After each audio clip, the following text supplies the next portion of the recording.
بالمشرح. كمل شلون اجي. انا امشي بالمشرح ما اشوف الا العالم الصفق. هلا بي هلا وبجيتك هلا.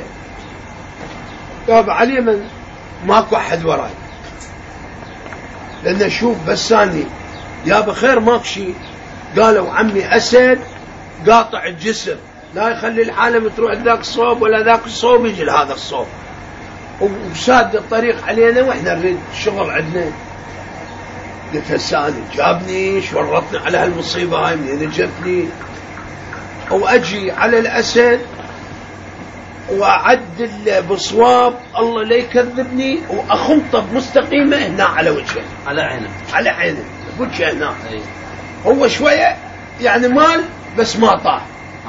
اي وهاي الناس علي وياك علي علي وياك علي. نعم. اي والله والنعم. وكان لك اعدل له بوحده ثانيه وامطله بالقاع مطلته ببكانه. عاشت ايدك. اقوم وجر هالشكل تكرمون من ذانه. قلت له باوع ابو خميس اعطيته 2 دفن بعد. اعطيته 2 دفن. قلت له باوع هذا الزور وهاي ايران هنا يمك.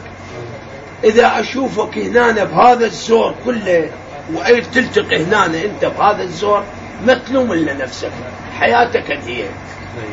كان لك خطيه الرجال كانه ما افتهم دار وجهه وراح ورا الله لا يكذبني. 6 اشهر مدري سنه سالت عليه قلت لهم ام بين هنا سمع ابو خميس.